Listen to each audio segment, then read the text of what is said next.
반갑습니다. 계시탐정 장전도사입니다.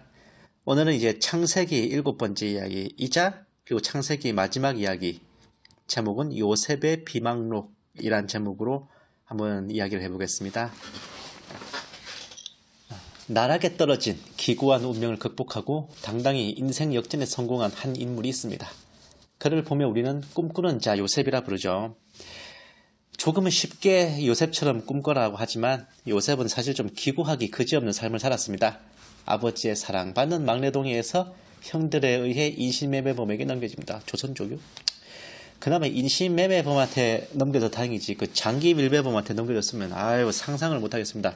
우리나라에서 꽁치잡이 어선이나 염전, 섬누에 이런 멀리 이집트로 끌려가 노예로 전락했습니다. 앞이 안 보이는 절망 속에서 요셉은 희망을 품고 기도와 간구를 멈추지 않았어요. 하나님의 은혜로 주인인 이집트인 그 근위대장 보디발의 신임을 얻어 그 집의 집사로까지 높아집니다. 그러나 주인 사모님의 유혹을 거부하다 도리어 누명을 쓰고 감옥에 갇힌 죄수 신세로 또다시 굴러떨어집니다. 사실 이 부분은 본 계시탐정이 추리를 해보았습니다. 파라오의 근위대장이라면 지모가 보통 뛰어난 자가 아닐 겁니다. 과연 그런 보디발이 아내의 평소 행실을 몰랐을까? 오히려 보디발은 자기 아내가 그러고도 남을 위인이라는 걸 잘 알았어요. 요셉을 그냥 자기 집에 둔다면 언젠가는 아내가 요셉을 해치고 말 것이라고 생각했을 수도 있습니다. 그러한 사태를 방지하기 위해 보디발은 왕의 죄수들을 가둔 정치범 전용 견고한 감옥에 요셉을 격리시킨 것이고, 그곳 간수가 요셉에게 감옥 사무를 맡긴 것도 묵인했을 겁니다. 아니 오히려 그 담당 교도관에게 저 친구 똑똑하니 한번 데리고 써봐라 이렇게 권했을 수도 있습니다. 상식적으로 까빨 갇힌 죄수한테 그 감옥 행정물을 맡긴다는 게 그 정상적인 경우예요. 그곳에서 요셉은 술 맡은 관원과의 인연으로 파라오를 아련하고 그의 꿈을 해몽해주고 이집트 장래의 계획을 세워준 공로로 신임을 얻어 이집트의 총리 대신에 오르게 됩니다. 그 후에는 모두 아시는 바와 같이 야곱을 비롯한 가족 70명이 이집트로 내려와 이집트에서 가장 비옥한 고센 땅을 차지하고 거주하였습니다. 여기에서 중요한 사실이 있습니다. 이집트 입장에서 보면 이방인인 요셉이 어떻게 이집트의 총리 대신이라는 중직에 오를 수 있었을까? 자세히 보면 이집트인들은 부정을 탈까봐 히브리인들과 겸상도 안 하죠.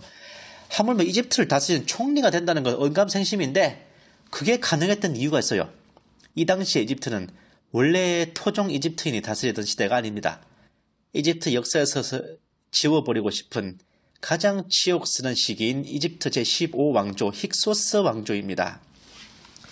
잠깐 설명해 드리자면 힉소스는 동방의 지배자들 또는 유랑하는 왕자들이라는 의미로 특정 단일 민족이 아니라 셈 계열의 여러 민족들이 뒤섞여 패거리를 이룬 자들입니다. 후세의 훈족처럼 말이에요. 요셉이 속한 히브리 민족과는 사촌쯤 되는 이들인데 이 자들이 당시 이집트가 보유하지 못했던 병거와 말로 한 번에 제대로 된 전투도 없이 순식간에 이집트를 탈탈 털어버리고 정복합니다. 이 시기의 연도가 BC 1888년, 1900년이라는 설도 있어요. 이후 약 108년간, BC 1900년 설로 하면 120년간 이집트는 힉소스 지하에 놓이게 되죠. 우리나라의 일제강점기와 같은 상황으로 이 시기를 힉소스 왕조, 역사서에서는 이집트 제15왕조라고 합니다. 이집트의 파라오 셰케넬레 타우 2세가 힉소스 병사들에게 망치로 머리가 깨져 죽는 처형을 당하는 등 대가리가 깨져도 문제는 하던데 힉소스는 그야말로 무시무시한 철권 통치로 이집트를 지배하였으나 한편으로는 이집트인 고유의 문화를 존중하고 구정권의 요인들을 등용하는 모습도 보였습니다. 전정권의 적폐를 제대로 청산 안 했나 봐요.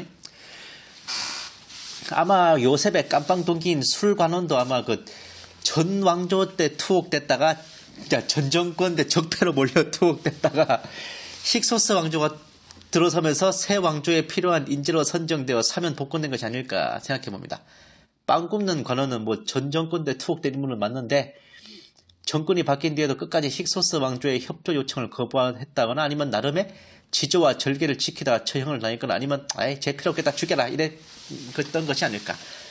요셉의 전 주인인 근위대장 보디발이 이후 등장하지 않는 것도 힉소스에 의해서 숙청되거나 전사했기 때문이 아닐까 한번 생각해봅니다. 아무튼 이러한 시기에 이민족인 힉소스로서는 자신들의 사촌 형벌 되는 민족인 히브리인을 만났으니 오죽 믿음이 갔겠습니까? 더군다나 하나님의 선지자라니 금상첨화죠. 얼씨군하고 감투를 댕강 씌워준 것도 무리는 아닙니다. 이 힉소스가 히브리 민족과 얼마나 가까운 혈통이냐면요. 힉소스 왕조의 파라오들 중에 야곱 헤르라는 이름의 파라오가 있습니다. 야곱과 동명이인이죠.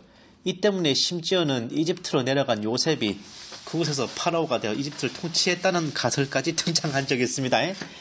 요셉이 영의정 총리 대신이 된 것은 BC 1885년입니다.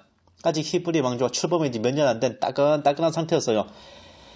요셉의 가족 70명이 이집트로 내려온 것은 BC 1876년입니다. 성경에서는 정말 후딱 지나가지만 71년 후인 BC 1805년에 요셉은 숨을 거둡니다. 자신의 뼈를 반드시 가져가달라는 유언을 남기고 그의 시신은 미이라가 됩니다. 요셉의 이 유언은 무려 359년 후에 모세가 출애굽을 하면서 요셉의 유고를 회수함으로써 성취되죠. BC 1888년 혹은 1900년에 출범한 이집트 15왕조 힉소스 왕조는 108년 후, 1900년 설로 보자면 120년 후인 BC 1780년에 파라오 아흐모세 1세의 봉기로 멸망하고 축출됩니다. 힉소스를 몰아내고 이집트를 회복한 아흐모세 1세가 바로 출애굽기 1장에 나오는 요셉을 알지 못하는 왕이 아니었을까요? 나라를 되찾은 그는 힉소스의 잔재를 말살하기 위한 조치로 힉소스 시대의 번영을 누렸던 히브리 민족에 대한 숙청에 착수합니다. 2차 대전 후 프랑스 정부에서 나치 부역자들을 처단하거나 혹은 해방 이후에 친일 반민족 행위자들을 처단한다든지 아니면 박근혜 대통령이 탄핵된 뒤에 문재인이가 적폐청산을 하듯이 그렇게 해요. 그 결과 히브리 민족은 요셉 사후 25년 만에 노예로 전락합니다. 그들이 이집트에 들어온 것이 BC 1876년, 노예로 전락한 것이 BC 1780년이니 무려 96년간 번영을 누리다가 노예가 되어 BC 1446년에 모세에 의해 출애굽을 할 때까지 무려 334년을 노역을 하게 된 것입니다. 이건 되로 주고 말로 받는 거지. 이거 가는 방망이 오는 홍두깨입니다. 대략 이 시기 히브리 민족들의 시츄에이션을 볼짝시면 고조 할아버지도 노가다, 증조 할아버지도 노가다, 할아버지도 노가다, 아버지도 노가다, 아들도 노가다, 손자도 노가다, 증손자도 노가다, 고손자도 노가다였습니다. 노가다 집안에서 노가다로 태어나 노가다로 살다가 노가다를 낳고 노가다로 가다 죽는 것이 이 당시의 히브리 민족이었습니다. 한마디로 희망도 없고 꿈도 없어 사랑에 속고 돈에 울고 기막힌 세상 돌아보면 서러움에 눈물이 나는 거죠. 과거를 돌아보면 한숨뿐이요 현실은 시궁창이요 미래도 캄캄한 밑바닥 중에 밑바닥입니다. 여기서 잠깐 다른 얘기 할게요. 흔히 창세기, 출애굽기, 레위기, 민수기, 신명기까지 모세오경이랍니다. 당연히 모세가 썼으니까 모세오경이죠. 그런데 출애굽기, 레위기, 민수기, 신명기가 다소연히 모세가 직접 보고 겪은 거니까 그러다 쳐도 마지막에 신명기 마지막 부분 모세 죽고 나서는 아마 여호수아가 썼겠죠. 근데 창세기는 모세가 뭔 수로 기록했었을까요? 사실 출애굽기 1장 첫 부분도 모세가 직접 겪은 거 아니에요. 모세의 유모 노릇을 하며 어린 시절을 키웠던 어머니한테서 전해 들었을 수도 있습니다.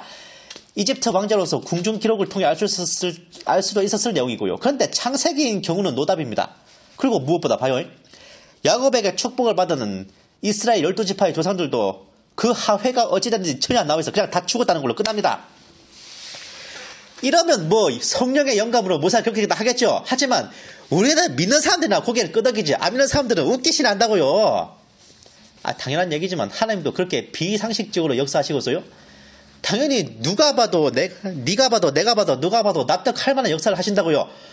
만약에 모세가 창세기를 요한계시록처럼 계시와 환상을 보면 기록했다면 당연히 창세기에서도 하나님께서 모세에게 보여주시기를 하면서 나와야 되는데 없잖아요. 그런 말이. 이건 무슨 기적과 같은 초자연적인 역사를 통해서 모세가 창세기를 기록한 것도 아니란 겁니다. 그럼 남은 건 하나뿐이죠. 히브리 민족 자체의 기록과 구전. 사실 이 구전이 상당히 먼 후손까지 전해질 수 있는 방법이었습니다. 왜냐하면 일단 그 조상님들이 굉장히 오래 사셨거든요. 천지 창조를 하나님께 직접 전해 들었고 에덴 동산에 살아보았던 아담이 무려 930년을 살며 후손 몇 대까지 자기 입으로 직접 전했습니다. 아담 이후에도 홍수 이전의 선진들은 상당히 오랜 시간 동안 직접 증언을 했어요. 딴 사람 제쳐두고 무드사람을 해도 969년을 살면서 후손인 노아에게 무난하게 전했습니다. 홍수 이전과 홍수를 다 겪고 산전, 수전, 공준전, 시가전까지 다 겪어본 노아도 950년을 살면서 무려 아브라함과 58년을 동시대에 살았습니다. 아담은 BC 4114년에 태어나 BC 3184년에 사망합니다. 노아는 BC 3085년에 태어나 BC 2108년에 사망했고요. 홍수 후 2년째 되는 BC 2456년에 태어난 아르박삿은 438년을 살며 BC 2018년에 사망했으니 아브라함과 148년을 동시대에 살았습니다. 아르박삿이. 에벨만 해도 BC 2491년에 태어나 BC 1927년에 사망했으니까 아브라함이 죽고 64년을 더 살면서 이삭과 야곱이 어렸을 때까지 같이 살았습니다. 그러니까 당시 사람들은 무려 그때 주인공들한테도 직접 다 전해 들었던 겁니다. 요셉까지는 창세기 이야기는 무난하게 전달됐어요. 그러니까 100세 시대의 노래처럼 뭐뭐라고 전해라 그런 것처럼 그 조상님들이 다 전해 주셨던 겁니다. 그러나 이러한 창세기의 구전이 끊어질 위기에 봉착했습니다. 힉소스 왕조가 멸망하고 히브리 민족이 노예로 전락한 거죠. 당시에는 노비들에게 교육의 기회는 개뿔딱지도 없었습니다. 반란을 꾀하지 못하도록 멍청하게 우민화시키기 위해서 읽고 쓰는 것도 허용 안 했습니다. 당연하게도 히브리 민족들이 가지고 있던 조상 대대로 물려받은 모든 문서와 기록물들이 파기되고 압수됐을 겁니다. 어쩌면 서기관이나 학자들 같이 기록을 담당한 자들이나 옛 그런 기억을 가장 많이 알고 있던 자들을 가장 먼저 모조리 색출하여 처단했을 가능성도 있습니다. 예를 들면 소련의 스탈린은 연해주 일대에 살던 우리 동포들을 중앙아시아로 강제 이주하기 전 뭘 했냐? 지식인들과 학자들, 문학가들 천여 명을 집단 학살하는 만행을 저질렀습니다. 2차 대전 때 소련군이 동부 폴란드를 점령한 후에 가장 먼저 착수한 일이 폴란드의 엘리트 계층이 알 수 있는 장교들, 학자, 지식인들, 교사들 15,000명을 색출해서 카틴 숲에서 학살하는 것이었습니다. 일제강점기 때만 해도 일제는 우리 민족의 역사서와 민족주의 학교의 교과서 등 총 20만 권의 서책을 불태워버렸고 아직까지도 우리 역사는 그로 인한 후유증이 얼마가 남아있는데 단 360년간의 지배에서도 그렇게 됐는데 330년이면 이거는 작살나요. 뭐 구전으로 전해지는 것도 한계가 있죠. 뭐 큰 구직구체가 사건이야 전한다 쳐도 누가 언제 태어나 몇 살에 누구를 낳고 몇 년을 살다 언제 이런 계보들 심지어 홍수 사건 보세요. 시간 단위 뭐 날짜 단위로 굉장히 디테일하게 전해지는데 이런 건 죽었다 깨어나도 구전으로는 어린 택도 없습니다. 어떻게 해서든지 문서 텍스트의 형태로 전달돼야만 되는 거예요. 요셉이 죽고 모조리 노가다가 돼가지고 문서 기록이 금지된 상황을 증명이나 하듯이 창세기와 출애굽기 사이 그리고 출애굽기의 시작과 모세의 탄생까지 수백 년 동안은 어떠한 성경의 기록도 없이 침묵하고 있습니다. 이는 노예화된 당시의 히브리 민족의 형편을 여실히 보여주는 뼈아픈 장면입니다. 심지어 르우벤부터 베냐민까지 야곱의 그 모든 자식들, 우리 야곱의 축복이라는 찬송가의 근원이 되는 야곱이 유다에게 해주는 축복, 너는 담장 너머로 뻗은 나무, 그 예언을 받은 유다조차도 그냥 죽어서 묻혔다는 것밖에 안 나옵니다.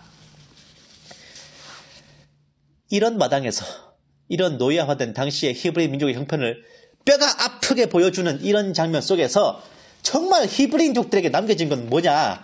요셉이 죽기 전에 들려준 내 뼈를 꼭 가지고 가라. 이 유언 한마디뿐이란 말이에요. 천지창조 대홍수 에벨 제국의 위협은 이미 오래전에 히브리 민족의 머릿속에서 포맷되고 굳건히 잡수신 후였습니다. 한마디로 당시의 히브리 민족은 택함받은 선민은 개뿔 그런 의식 자체가 존재하지 않던 막장 테크트리였다는 거예요. 그러니까 출애굽을 하면서 뻑하며 주저앉아서 힘들다고 난리 부르스를 치고 하나님께 대들고 기가 막히고 코가 막히는 모습들을 보여주지 않던가요? 다시 돌아가서 사망을 앞둔 요셉에게로 가봅시다. 모두가 아시다시피 요셉은 다니엘을 찜쪄먹는 위대한 선지자요 이름하여 꿈꾸는 자입니다. 한번 생각해 봅시다. 요셉이 과연 자기 민족 히브리 백성들이 장차 겪게 될 참혹한 시련들에 대해 몰랐을까요? 전혀 아니죠. 심지어 하나님은 윗대 아브라함에게도요.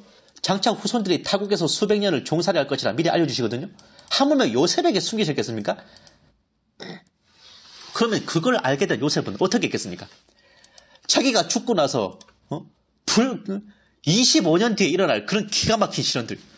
하나님의 천지 창조와 역사와 히브리 민족의 빛나는 역사, 즉 창세기가 송두리째 땅속에 파묻히고 소멸되고 후손들은 자신들이 택함받은 거룩한 백성이라는 것 이조차 잊어버린 채 영원히 노예로 살다 노가다로 사라지는 그러한 위기가 닥쳐올 것임을 알았단 말이에요. 요셉은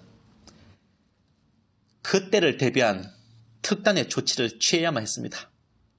그것은 바로 죽은 후에 미이라가 될 자신의 몸속에 천지 창조와 조상들의 이야기들을 모두 기록한 일종의 비망록을 봉인해 두는 것이었습니다.